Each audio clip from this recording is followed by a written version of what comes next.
This is On The Wire, Racing TV's podcast for the best racing previews in association with Bar One Racing. On this week's On The Wire, we have an exclusive chat with C. Byrnes, not Charles Byrnes, but Cathal Byrnes, who's taken over the licence in County Limerick ahead of his 3 runners in a massive Bar One sponsored card at Bellewstown on Saturday and his couple of runners at his local track. Limerick on Saturday, we have exclusive revelations about Dukey's second date, if it happened or not. I'm not sure, but we'll soon be furnished with details. We're going to talk about the big race in England, obviously, on Saturday and the Irish runners. But mainly, we're going to be talking about the Hill of Crockafutta today, the final day of the Bellewstown Festival, a cracking race meet if you've ever been there, and brilliant summer festival racing. And yeah, that's a packed show ahead of us today with myself, Johnny Ward, Johnny MacDonald of the sponsors Bar One, Brendan Duke of Brendan Duke Inc. and Fran Berry. Fran, how are you keeping? Let's start with you. All good, lads. Yeah. It's it was in Bellewstown last night, first day, and God, it was a beautiful summer's day up there. You couldn't get any better, and there was actually a good atmosphere. I'd say whatever owners had allocations to bring people, they did bring people, so there was good vibe there, and very good heartwarming story. Jamie Powell, son of the late Anthony Powell, of course, who was tragically killed in a car crash about 18 years ago. Jamie rode his first winner on the track for Johnny Murtagh last night, and that was a really good feel about it. It's funny, actually, that Jamie, it's only his first winner because he's probably had a reasonable reputation as an aspiring jockey, despite the fact he hasn't actually had a winner so far.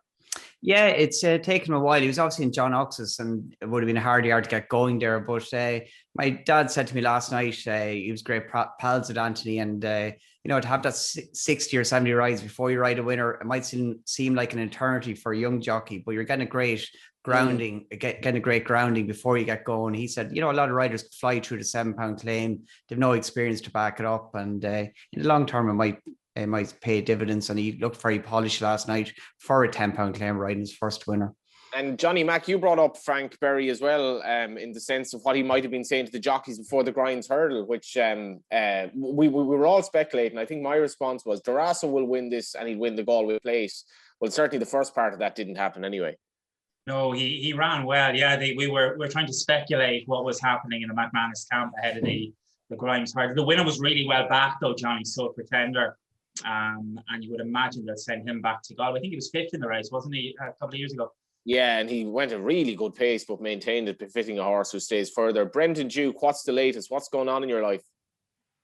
Well, I've had a really good Sportsman's Challenge week this week. I've played 3 games of pitch and putt. I've got in a swim every day. The weather seems to be best around evening time, and high tide has been between 4 and 6 this week. So I've just been enjoying myself out in the nice weather. You've suspiciously sidetracked the original comment about your second date. Did it happen or did it not? Well, it did. I mean, it did happen. So, but I have good news. Yeah, I have good news and bad news. Okay, so the good news is I might get a book out of it, because you know that famous book, bookmaking book.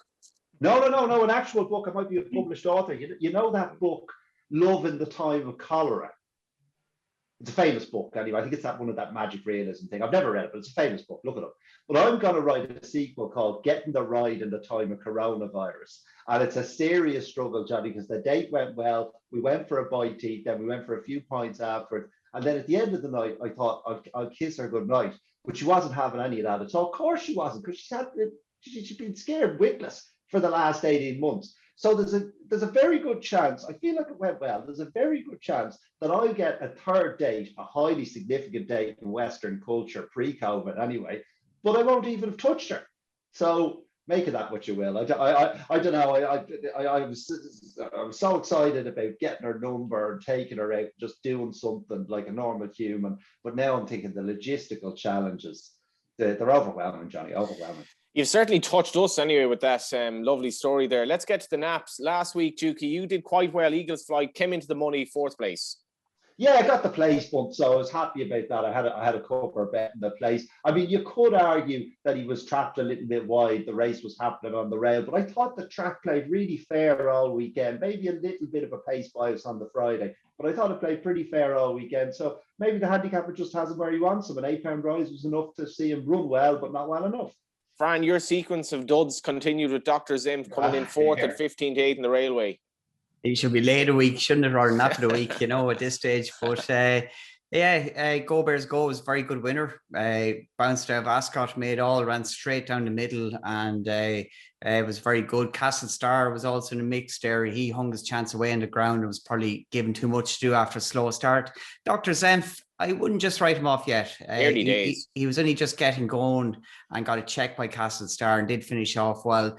Thought he looked lighter in the ring at the card than he did on debut, and he might have just be going through possibly a growing spurt. I think there's still a good horse there, just wasn't to be for all of us punters on him on Saturday. Yeah, well, you did have a confession to make that you kind of jumped the gun and backed him at a nice price, and Karma obviously came back to bite you. But at least I shared it, and it's a 7-2 loser, still the same as 11-8 loser, unfortunately. So there you go. So good that you feel all right about yourself, irrespective anyway. But in terms of our excuses, which I think is one of the main features of the show, why our nap didn't win, Growing Spurt is one of the latest ones, and we'll add that to the list as well. Let's actually look back on Romantic Proposals. Withering Late Birth. You can talk over this, Johnny Mac. This was beautiful to watch if you were on your nap, and you have been in tremendous form, and this was a nice 11-4 winner easily. Yeah, it was a real ballsy ride from Chris Hayes. He had to be brave, and he rode her for luck, but she got the splits, and in the end she's won it snug enough. And listening to Eddie Lynham afterwards, they have got fairly lofty ambitions. She's got Group 1 entries later in the year. We know what Eddie Lynham does, what he's done with sprinters in the past. And if you would bet against him, getting further improvement out of her and maybe being a player in those big sprints later in the summer. A poor weekend for my tips on the website, and Cinnamon was right up there with that, had absolutely every chance. Thought was very disappointing really in fourth, for all that he ran a nice race. But let's get to Cathal Byrnes now. Cathal has started his training career, obviously in light of his father having his licence suspended for 6 months or whatever it was. Cathal's made a flying start, and I spoke to him earlier. Cathal Byrnes, welcome to the show. Thank you very much. Since you started training, you've sent 1, 2, 3, 4, 5, 6, 7, 8 horses to post. One of them was sent off favourite, and your form is 3, 6, 1, 6, 4, 1, 2, 3, which isn't too bad. No, that's good now. It's not too bad now. It's good to be racing. It's good to have a good start.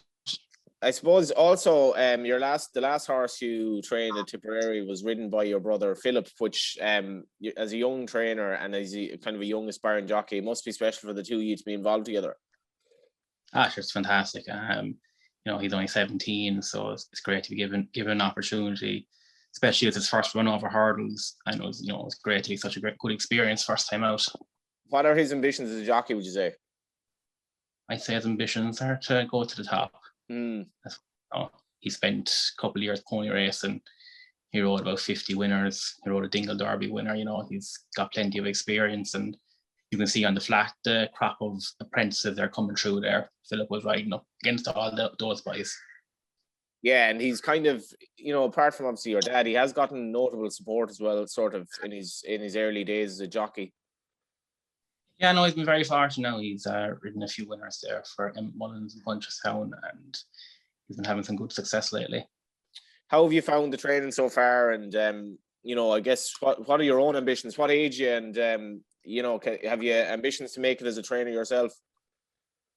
I'm 26 now. Of course, we want to expand the business. We want to get as many horses in training as we can and have as many winners as we can. It's about increasing the numbers and also increasing the quality, so you can be there on the big days out and give your owner success in those days. Well, your father was a bit unfortunate in that regard. That when you think of the success he had with very good horses, that maybe he didn't get better horses as time went on. Look, we had some fantastic horses there. With Salvet, he won, I think, 8 Grade 1s, Weapon of Amnesty, Jewel Cheltenham Festival winner. We had Batoni, won a Grade 1 Juvenile Hurdle, and Trifolium. I'd say we had them at the very start of the recession, and so we probably didn't have the lull until after those horses as such. It's hard to get owners as well, isn't it? It was hard for a lot of trainers after the recession.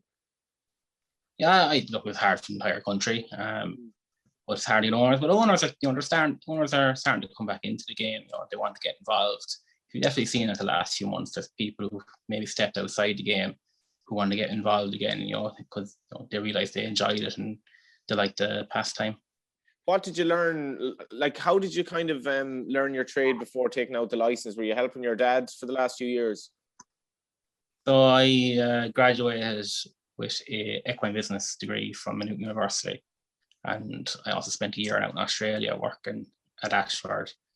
And then after college, I would have gone. I mean, I spent a year in America working at Ashford. Then after college, I would have gone to Australia, where I worked, did a bit of Coomber Australia, and then I also worked for Chris Waller Racing. So like that was just amazing to see that operation. Winx was in the yard at the time, and like she was just an amazing horse. And last 4 years now, I've been home and just been working as assistant in the yard. It's a nice CV, so. Yeah, no, I've got plenty of experience, and I've definitely been gearing it towards this. And your dad likes a punt. Do you like having a bet yourself? Because just noticing there, your runners, they've been going off sort of big enough prices. As I said, you've only one favourite sent out so far. Sure, look, it's hard to, have a few quid each way, but, you've no bookies at the race. They're not like that, sure. We'll see what happens in time.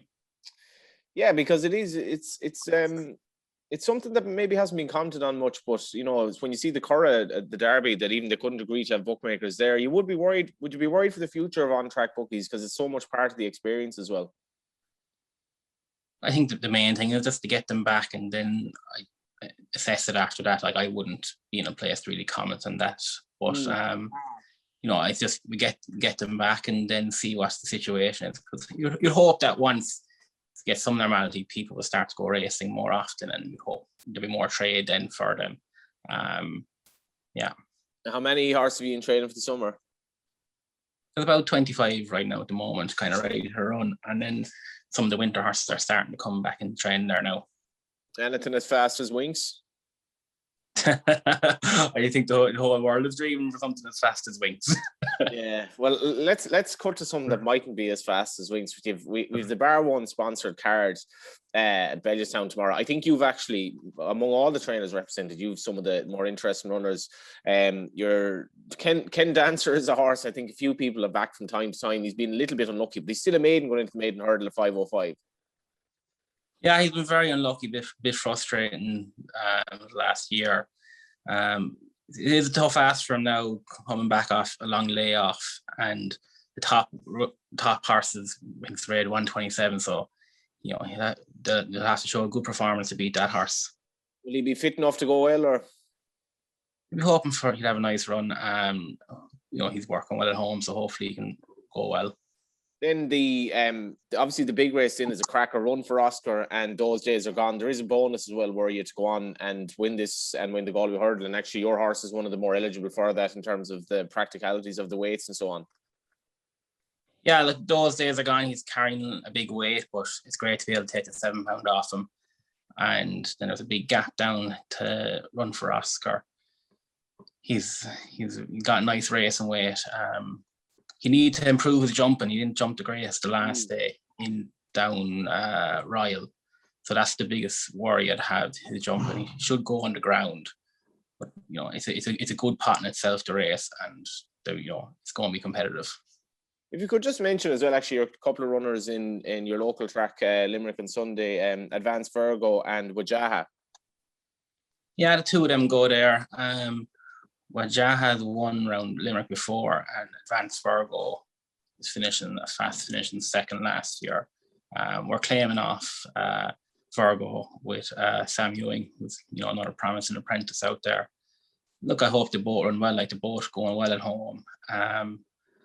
We just got to see how much rain now we get on Saturday night, because they wouldn't want it overly soft. Just before you go, 26, would that make you the second youngest trainer maybe in the country after Donnacha O'Brien, or maybe I'm wrong here? Because Joseph isn't that old either. I wouldn't be sure now. I wouldn't be following those stats. I'd say I honestly couldn't tell you, to be honest. 26, your whole life ahead of you. Sure, look, we've a bit of it anyway. Some of us have a great future behind us. But Cathal, thanks a million for your time. No worries. Thank you very much, Johnny. This is On the Wire, Racing TV's podcast for the best racing previews in association with Bar One Racing. Yeah, the apple doesn't fall far from the tree with him, Johnny Mack, but he's actually flying it so far. Yeah, he is. He was always a big part of his dad's yard. You'd have seen him leading up the horses. And they've carried off big punts over the years. They've won big hurdles at Leopardstown, and Advance Virgo won our big race at the Winter Festival at Ferryhouse. And they've 2 declared for Saturday's race. Those days are gone. And run for Oscar. They're a yard. When there's money for one, you've really got to stand up and take note, Johnny. Yeah, and Dukey, he referenced the on-course bookmakers. Just to go back to that, because there was a bit of a mess at the Curragh. I thought this was absolutely shambolic. That, I mean, if you have 50 prisoners who are allowed day release for one day and they can't even agree among themselves that, 5 of them will, some 5 or whatever it is, can have the day off and sure, listen, lads, enjoy yourself. 45 of us have to be disappointed. This was an absolute shambles. So the bookmakers just didn't show up at the Curragh. You were there. What was it like racing? And did it feel anyway normal that there were no bookmakers there? Well, I missed the ring, I have to say, but it did feel relatively normal. There's a bit of faffery getting in, and then you had to wear your mask, although you didn't have to wear it if you were drinking coffee. So I just drank coffee all day, didn't have to wear a mask, so that was fine. But they did a really good job with the parade ring. So there was only access to a limited sector of the parade ring for the paying public. But that was a good thing because there was only 1,000 people. So it kind of felt like there were people around the ring enjoying looking at horseflesh for the first time in 18 months. That was a really good thing. And I'm reminded actually of the young fella in the cafe. So I go in to get my coffee because I wanted to have a coffee to walk around. Is that the nice kind of coffee booth up the little building that's a really niche coffee? I've been to the Curragh at all this year actually, but where is the coffee booth? Yes, up on the second level. That's exactly okay. The one of the stand. And there's a young fella working there, and I'd say the young fella could have been 17 or something. And I get up there, and I was getting a sandwich, a Kit Kat, and a coffee, my standard order. So he goes to me. I go to pay. It was a day where it was a cashless event. They made note of that in fairness. So I have my card ready to tap away, and the young fella goes, "Oh, my machine isn't working. I'm waiting for someone to come and fix it." So he was all apologies, but such was his sense of customer service. He said to me, "Have you any cash?" And I had a bit of cash on me. He said, "Well, that's a tenner." So I gave him the tenner. He said, "I'll just sort this out later." Now, that is the kind of customer-facing experience and can-do attitude that the bookie should have had. They were only allowed 10 people. I know that the pitch seniority, it's like taxi ranks or what have you, and that runs very deep. But it was like my mother said to me, if they couldn't agree on who should go, they should have just drawn lots, because it's an absolutely appalling look to say, "Oh, well, we couldn't agree, so we couldn't have the ball, so no one can have the ball." That's what children do. We're all pulling together to try to make a nice racecourse experience for the first time that racegoers are allowed to go in yonks, and the bookies aren't there. I think they've let themselves down very badly. I thought it was pathetic. Fran, what did you make of the racing? Excellent. Was there, like Dukey said, 1,000 people. It added so much to the day. Sunday felt empty without the crowd there on Pretty Polly Day, but on Derby Day, the great spread of winners, lads. Eight different trainers on Derby Days had winners. There was 2 UK training winners, obviously the Group 2 Railway Stakes for Dave Loughnane from Galway, and Hurricane Lane winning the Derby, and Gerline's his 2-year-old one on Friday night. Beauty Inspire, he looked a real star in the making. In the maiden, he looked the real deal. I just thought it was fabulous racing, and the spread of winners was very pleasing to see through the weekend. That looked a fair tool on Friday, didn't it? Because that had to be a good maiden. We've worked for about 6 horses in that. Yeah, and they just kept punting him, didn't they? Or whatever. He was 3-1 was, or he was solid up. I backed him at 3-1 because I just got too many calls about him to say that he was real deal. But he was solid, was he? 3 or 4-1, 7-2 was he? Yeah. Did you like Joseph? Sorry. No, kick on. Did you like Joseph filly last night? Yeah, done well to win. He's having a couple of more first-time out winners than normal at the minute. But she looked a nice type now, and to win around that track, she must be nice, And the Ballydoyle horse had the run of it in front, So yeah, she's. Let's talk Bellewstown on Saturday. Track I'm a fan of, actually. Johnny McBar won, going all out, sponsoring the whole card pretty much, and my nap is actually in the big race, and helpfully, I believe. I hate 15-runner handicaps. You're going 4 places as well. Yeah, that I'm pretty sure that will be one of the extra place races. Yeah, we were approached about 2-3 months ago by the Bellewstown directors, Johnny, and we jumped right away because it's a big social occasion up this end of the country. Unfortunately, it is behind closed doors, but hopefully, fingers crossed, in 12 months' time, the place will be packed, and it's a huge night in that North Dublin, Meath, Louth region. It's always well attended. We heard about Charles speaking about those days are gone, top weight under Philip with 141. Now, there's a bonus as well for this race. And if you do go on and win the Galway hurdle, likely if there is a horse to do that in this Johnny Mac, it will be those days are gone. Yeah, Barney, the boss man, has put up a 25 grand bonus if the double can be completed. I was looking at last year's race, Johnny. Realistically, it looks like those days are gone as the only horse that would get in to the Galway hurdle off 141. I think 131 was bottom weight last year in the Galway hurdle. So yeah, realistically, I think he's the only one would get into the big one in Galway. What do you like? You are the man in form. Yeah, I thought dollar value. He's a big price. Tom McCourt trains over the hill there in Stamullen. That could run well at a big price. He's off a low weight, 10-1, and they've got Darragh O'Keefe riding him. He's got form around the track. I thought at a big price, he could run well dollar value. Well, actually, my selection in the race ran in the same race last time at Punchestown. Now, dollar value clearly meant he's run way too early. Dukey, you'll be happy to know that winner takes it all, a horse that you've tipped before. He obviously, to me, he's quite reliant on decent grounds, which he didn't get the last twice, Leopardstown or Punchestown, but his run at Punchestown wasn't that bad at all, actually, the last time. He won't, I don't know, will you get quicker ground over hurdles than you will at Bellewstown on Saturday? I think this horse has a massive chance. What do you like? Yeah, I can see that. There might be a few showers to take the sting out of the ground. There's a couple of mills around, the 4 mills on Saturday and 3 mills on Sunday. I think. Yeah, well, I had a look at Naas, and I struggled in Naas, so I did get down and dirty in the Bellew, and I come up with one for you. This Roisin's Kira in the 7:05 in Bellewstown could be well treated now. So this is just our fifth career start, and I could see why the handicapper didn't go mad about the form of her hurdle win in Wexford, because they all finished in a bit of a heap. But since that, the second has gone in on the flat in Bellewstown. The fourth would have gone close in Kilbeggan, but for tipping up at the last. She's obviously unexposed. This being just her 5th career start. She steps up a half mile in trip. And I think she's been let in lightly here. So the Roisin's Kira in the 7:05. Couple of pluses for her. I actually backed her at Wexford, and she really looks slow. So I think stepping up half a mile will help. And the track, obviously, for a horse who seemed to like to make the running, will definitely suit. Fran, do you like Anna Bellewstown? Yeah, just one thing to note with all the weekends racing is the change in weather. We're dealing with good ground at the minute, but we're expecting heavy rain Saturday down the country and into Saturday evening. So that could have a bearing on a couple of races. Bellewstown, though, only horse I like is in the 6:05, that Mare's Maiden Hurl.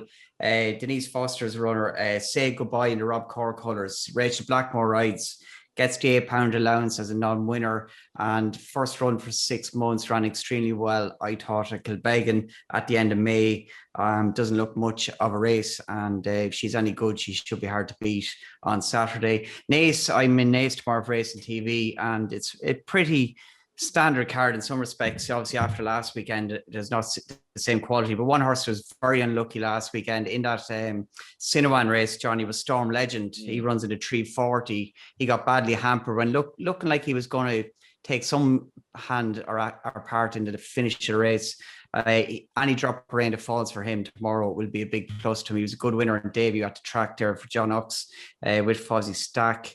And in the 230, Miss Bouquet was a bit unlucky in the Rockingham last week, possibly a bit unlucky. She looks ready to win, and she could go well for Jack Davison down in class in the 230. And in the 415, a handicap debutant to watch, easily trained by Donncha O'Brien. Yes, I've she was a horse that very much interested me. Just seems to be getting there with experience. Very well bred.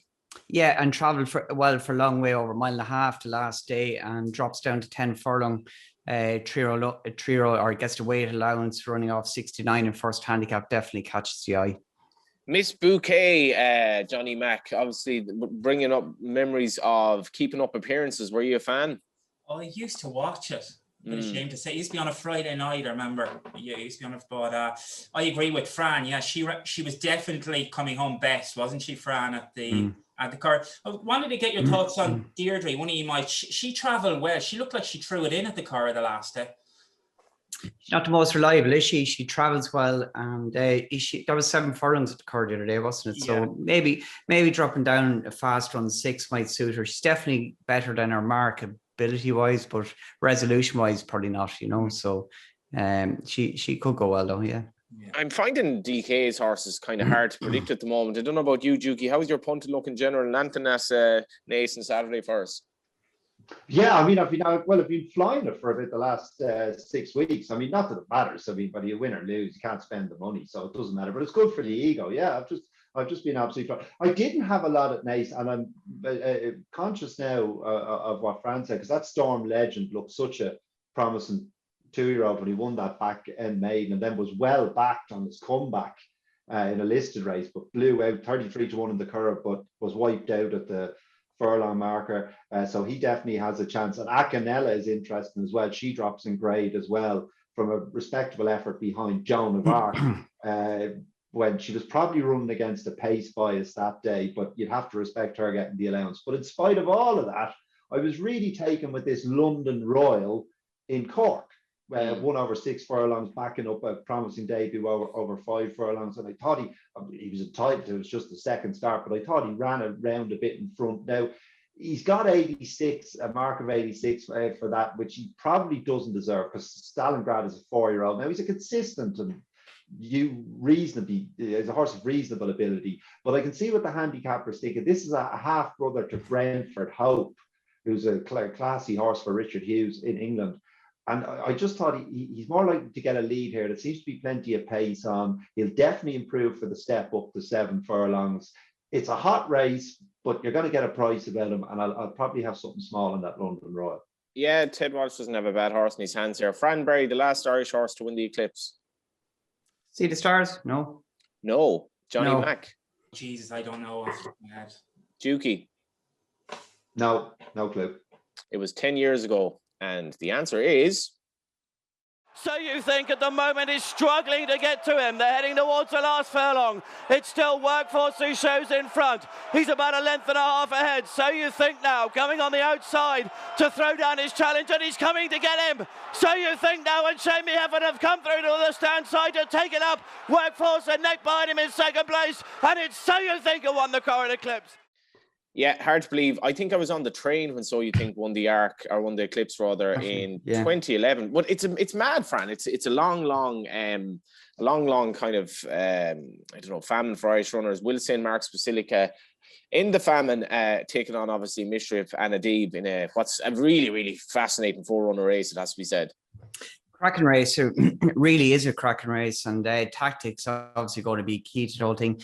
Mishrif, what do you say about him? He's adaptable, he's versatile. French Derby winner, won on the dirt in Saudi, bounced back, then won in Dubai. What a horse to owner have, and good to see him back on these show on the UK shores, if you like.